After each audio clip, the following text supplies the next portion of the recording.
Hello everybody and welcome to video 8 in this Rust programming tutorial series. In this video I'll be going over functions. Specifically I'll be covering basic functions, how you create them, how you call them, how you use them.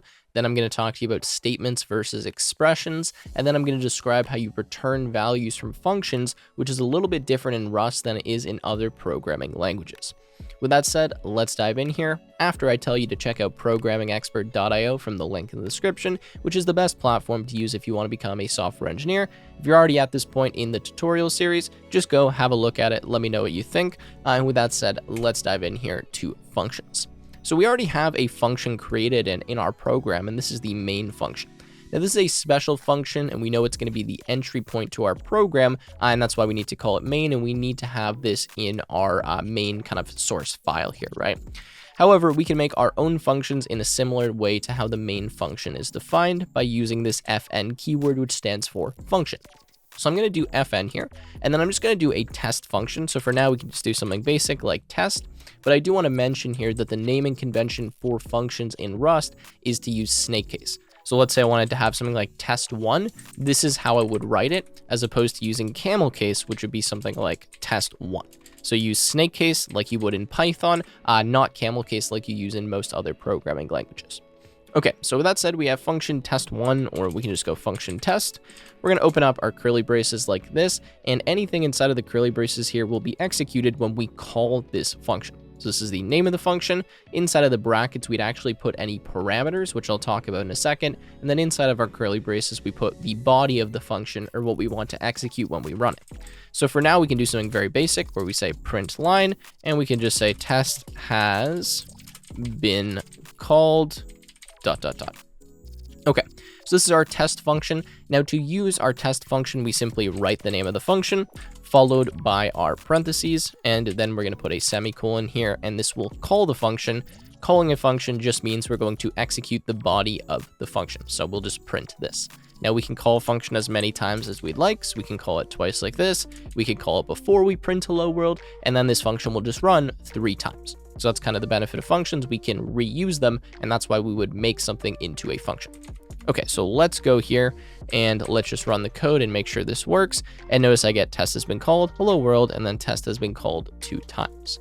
Now, one thing to note here is that it doesn't matter where you define this function. Rust does not care if you put it above or below the main function. You can put it pretty well anywhere in the program.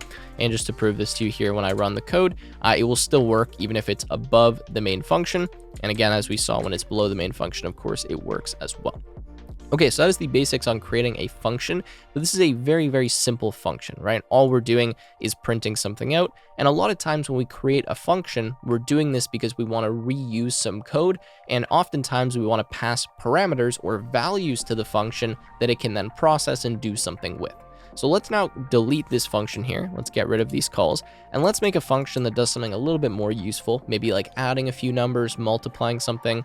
Hopefully you get the idea. So for now, I'm going to do something called add numbers, okay? And for this function, I want to take in 2 parameters.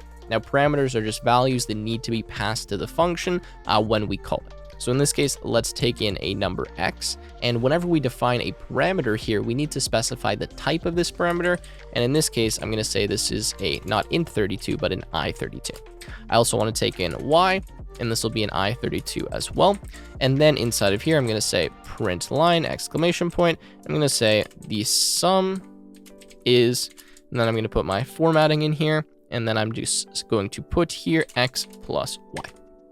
Okay, so now we have a function that takes in 2 parameters, and notice that I had to specify the type of these parameters, right? So that's mandatory when you are writing parameters for your function, and you separate them with commas as well if you're going to have multiple parameters. So I have x, i32, y, i32, and then I'm printing the sum is, and then x plus y. Okay, so let's call this function. Let's say add numbers. Now we know we need to pass 2 i32 values, so let's pass something like 20 and 30. And let's go here and let's clear and run the code, and let's see what we get. And notice we get the sum is 50. So it just adds those 2 numbers together and then prints that out. There you go. That is the basics on writing functions that accept parameters. Now, of course, we can pass more parameters as well. So we could pass a parameter that isn't an i32 type as well. So maybe z, and maybe this is something like f32. We'd have to deal with that f32 value, but you get the point. We just have to write the name of the parameter followed by its type. All right, so now that I've discussed the basic function usage, I want to walk you through something called statements and then compare that to something called an expression or expressions. Now, you've probably heard these terms already, but it's important to understand the difference here because Rust functions can return an expression, but they cannot return a statement, and we need to know what the difference between those two things are. So a statement in Rust is pretty much one of two things. There's a few other things as well, but for now we can just imagine that a statement is going to be something like a variable declaration where I do something like let x equals 20.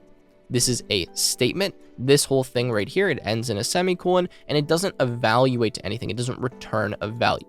What I mean by that is I can't do something like let y equal, and then if I put this in parentheses here, let x equals 20. In other programming languages, you can actually do this. For example, in Python, you can do something like y equals x equals 20, but in Rust, you cannot. And the reason for that is a let statement is a statement, right? It's not an expression. And that means that this here doesn't return anything, it's not equal to anything, and I can't assign it to y. So let y equals this will give me an error because this just doesn't make any sense in Rust. This itself doesn't return anything, even though yes, x is equal to 20. Okay, hopefully that makes a little bit of sense, but that is what a statement is. So let's here, these are statements, they don't return anything.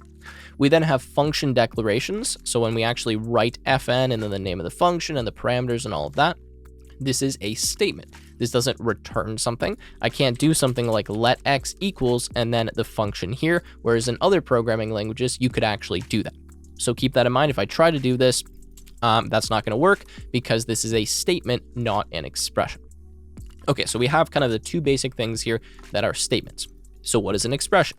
Well, an expression is pretty much anything else that you write in Rust that actually evaluates to something or returns a value. So in this case, a macro is actually an expression, a function call is an expression, 20 is an expression because 20 returns something, it evaluates to something, which allows me to store it in the variable x. Something like 2 less than 3, this is an expression. And this is an expression because it evaluates to true or false. Something like 2 plus 3, that's an expression. Pretty much anything else in Rust that's actually going to return or give you a value is an expression. And yes, again, for now, all of our macros and our function calls, we are going to imagine they are expressions.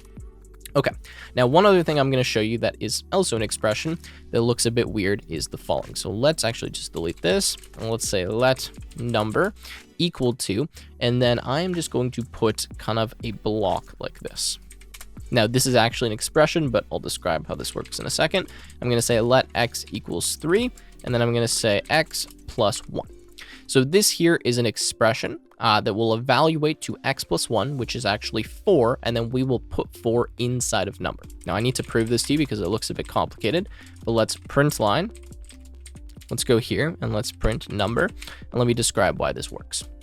Let's also just get rid of add numbers for now. So we know that let number here is a statement, and actually let me just add my semicolons here so I don't forget. And anyways, this is a statement. So let number, this whole thing is a statement, but inside of the statement, we can have an expression. And in this case, we are assigning this expression to the value number, or to the variable number. Now, the reason why this is an expression here is because it returns a value. We start by having a statement inside of this expression. We say let x equals 3. But then we have x plus 1, and x plus 1 returns the value 4. So it's kind of the same thing as just having a 4 here. Now notice I don't actually have a semicolon here. It's important you don't have a semicolon. I know this seems weird and you would intuitively want to put one there, but I'm intentionally not putting a semicolon here. And what that means is that I'm actually kind of returning the value 4 from this block right here, which makes this whole thing an expression, which I'm assigning to the variable number. So I understand this is a bit weird if you've never seen anything like this before. This is a pretty specific thing to Rust, at least from what I know. But let me just go here to my my terminal and run the code, and notice that we get hello world and we get 4. So this, right, is an expression because we have an expression at the end of it, and that means whatever this value is kind of being returned to this whole thing. So let number is going to be equal to 4, right, as we just saw. So now I want to show you what happens when I add a semicolon to this last line. Now it's kind of unintuitive. I wouldn't imagine this would change anything, but it actually does. And when I go here and I clear the screen and I rerun, notice that we actually get an error. And it says that this, which is the default return value, does not implement std fmt display. You don't have to worry too much about what that means, but essentially it's saying that this here didn't return anything. It didn't actually give us a value, and so we can't print that out.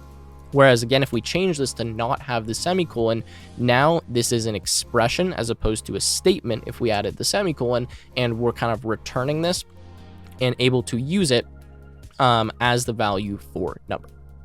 All right. Hopefully this makes a tiny bit of sense. Now that we've looked at that though, let's see how we actually return values from functions, because we do it in a similar way to this. So I'm going to clear all this.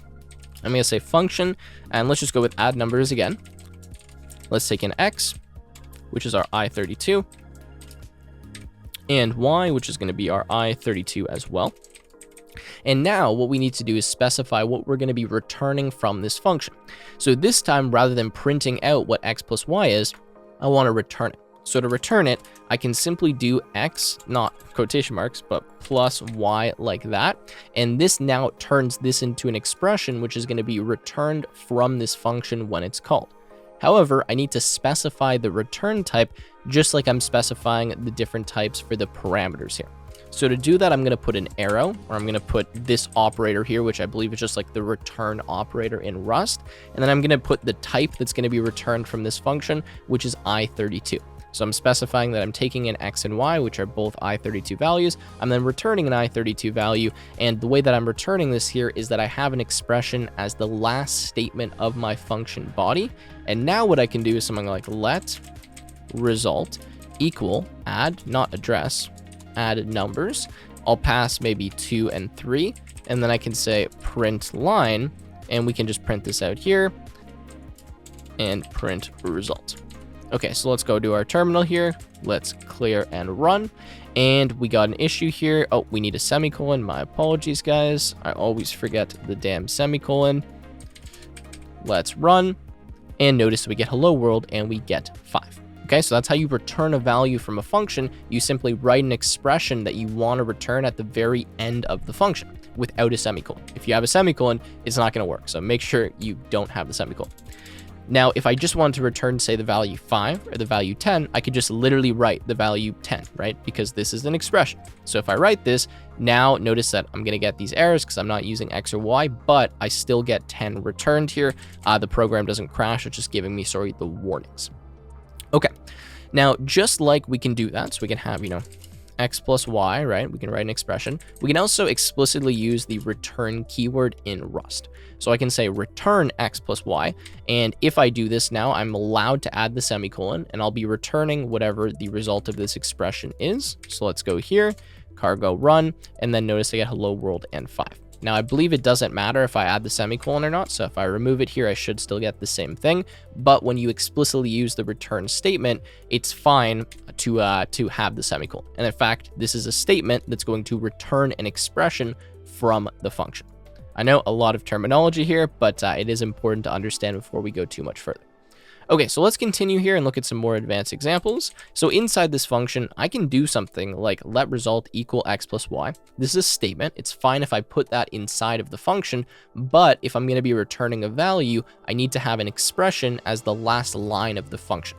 So I'll just do here result, and now this is the exact same thing that I had before. So if I go and I run, notice that I still get 5. This is the expression that's being returned at the end. However, I can get a little more complicated here, and maybe we'll throw out an if statement. And I'll do something like if result is greater than 10, then I'm just going to return the result like this minus 10. Okay, and we can put a semicolon there. And I won't even put an else statement. I'll just put result right here. So now what I'm doing is I'm returning early from the function, which I'm able to do by explicitly using the return statement. And if the result is not greater than 10, then I'm just returning whatever the result is. So let's make this greater than 10 now. So let's go 12 and 3, so 15. So we should get 5. So if we go, we clear, and we run, notice I get 5. Now, that actually wasn't the best example because we got 5 last time. But now if I change this to 1 and 3, and I clear, and I run, I get 4. Hopefully this makes a tiny bit of sense, but when you want to return early, so not returning from the very last line of the function, you use the return keyword. Otherwise, you can just write an expression that you want to be returned from the function. And then of course you can grab the value by saying something like let result is equal to, and then the function call. The function call is an expression, so it evaluates to something or gives us a value. And as you saw previously, the default return value from a function is going to be just these kind of empty parentheses here. So if you don't return anything from the function and you tried to say get the result of it, then it would just give you these empty parentheses and you'll get all kinds of errors when you're trying to use this. Last thing, let's see what happens if we don't manually specify the return type. So we get rid of that and we go cargo run. Notice we get an error here. It says expected this, found I32.